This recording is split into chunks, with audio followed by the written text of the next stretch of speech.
Hey everybody, just thought I would do a weather update before we start the day today. We obviously got a little bit of snow Monday morning, Sunday night into Monday morning. Where I live, we got about 3 inches. Michael sent me an email saying you guys got about the same. However, I was talking with somebody in Goshen on the phone, and they made it sound like not quite as much, and that it was more slush, about an inch or so. So I'm not really certain. I haven't been to Goshen in a while, but based on Michael's estimate of 8 inches last time, I'm a little skeptical of the 3 in Goshen, but it could be. The snow rain line was right around Interstate 84, which is right near Goshen. So you guys were again right on the edge, which is where you've been all winter. Now here's the forecast for this week coming up, and we've got the potential for a little bit of snow Friday, significant rain event on Thursday. This out here is so far out, it's not really very reliable. The big thing in this forecast, even though it might not really seem like it, is the temperature for Tuesday. We're talking April 5th, and we're looking at a high of only 40 degrees and a low of 21. So those are very cold temperatures. If we take a look at the National Weather Service forecast, first of all, they have a special weather statement. It's always useful to take a look at those. And what they're describing here is patchy black ice development is expected on untreated roads and walkways tonight. So basically what they're saying here is that because we had kind of that wet, heavy, slushy snow today, and it's supposed to drop below freezing tonight, there's a possibility of some black ice. I wouldn't really expect a delay, although it's possible. Anyway, that's what the special weather statement is about. There are advisories, winter watches, and winter storm warnings, and then occasionally they'll post a special weather statement, which just means watch out for this. And they're just giving a warning about black ice. But you know, again, the big thing is the temperatures. Here tonight, it's Monday, so for Monday night, they're saying a low of 22. I just took a look over my shoulder at my thermometer in the kitchen, and right now it says 25 degrees. So that makes sense because a low is going to occur probably around 5, 6 a.m. before the sun rises. And right now it's a little after midnight. You know, again, my schedule is all off with the baby and, you know, up all hours of the night. But in any case, right now it's 25 degrees outside, and there's still a lot more night left. So I wouldn't be surprised if by morning it's 22 or maybe even a little colder. Tuesday, very cold day, high of 39, which for April 5th is unusually cold. But again, the big thing is the low temperature Tuesday night, low of 17 degrees. Now, in addition to that, we're looking at some wind, which means this could be a setup for a significant wind chill. Now, if we take a look at this wind chill map over here, here we've got Newburgh, here we've got Poughkeepsie, so we're like right around in here. We're looking at wind chills in the low 20s tomorrow, maybe even colder, okay, between 10 and 20 degree wind chill. And remember, wind chill you would only measure below maybe about 45 degrees. Above that 45, maybe 50, you're not really going to feel a significant wind chill effect. But it's going to feel very cold. It's going to feel very much like January tomorrow and into Wednesday morning. Now, one other thing that I wanted to show you before you get started with other work for today is this picture, or these pictures here. These are just Google images of weather balloons being launched. And I think that most of you are aware that throughout the country, there are thousands upon thousands of weather stations. There's one on top of the roof of the school, and there's many like it all over, from state to state, all across the country. And that's great for getting surface conditions. But in order to really understand what's happening in the atmosphere, we not only need to understand what's happening at the surface, but we need to understand what's happening at high altitude. And not just at high altitude, throughout all layers of the atmosphere, or all layers of the troposphere. So the government launches these weather balloons all across the country 2 times a day. about 200 different locations. So we're launching about 400 of these a day, once in the morning, once in the evening. And attached to the bottom of the balloon is an instrument package. And you can see it here, here's another one here, these instrument packages. And as the balloon rises, it's just a helium-filled balloon. As the balloon rises, it's constantly collecting information about temperature, humidity, air pressure, other variables. Eventually, as the balloon gets higher and higher and higher, it's going to begin to expand. It's encountering lower and lower air pressure.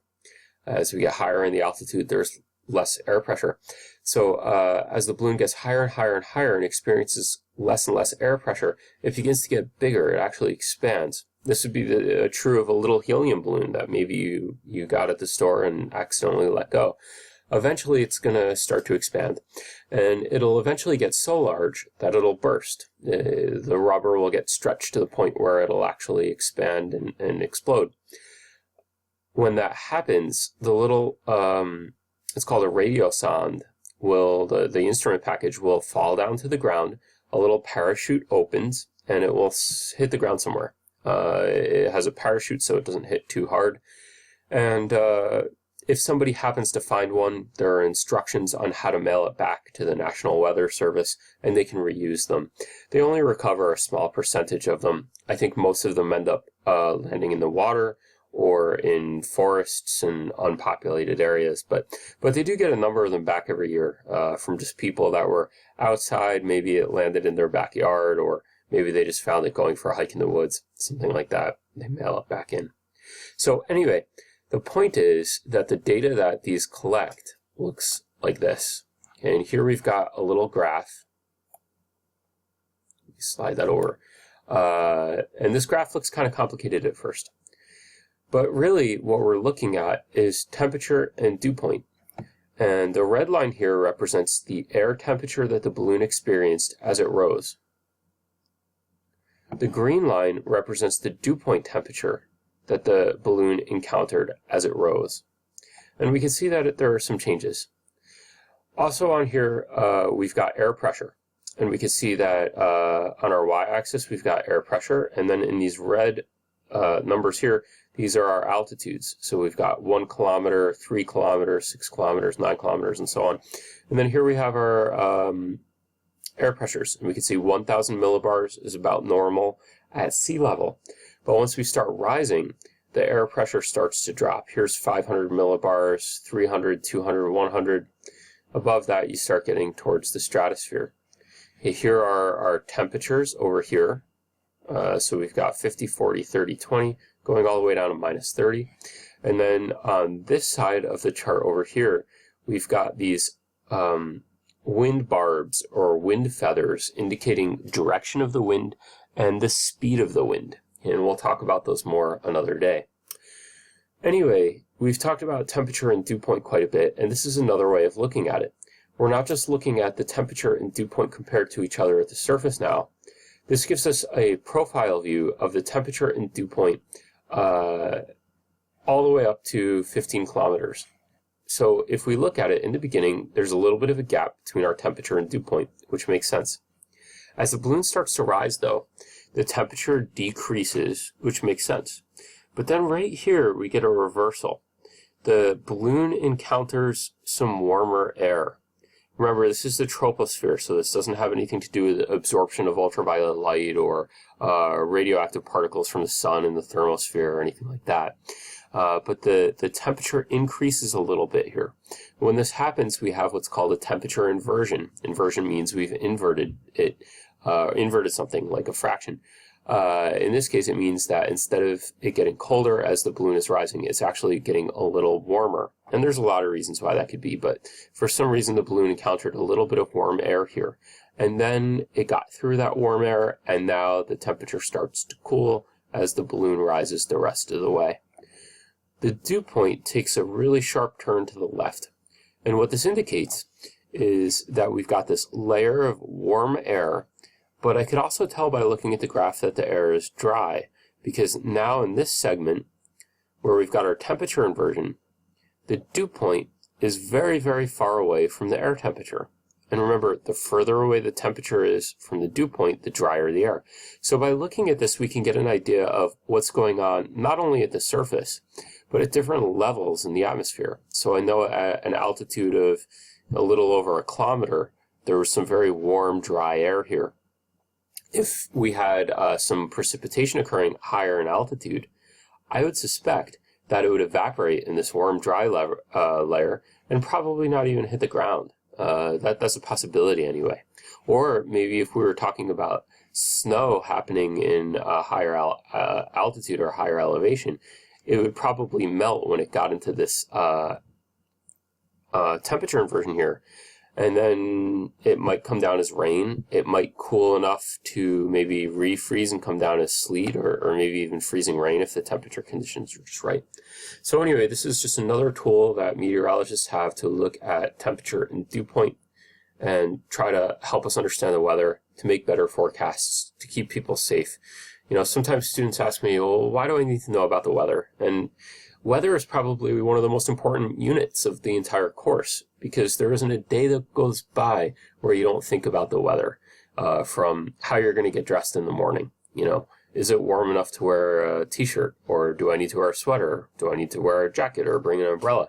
Those simple decisions to, is my football game going to be canceled, or my baseball game going to be canceled, soccer, things like that.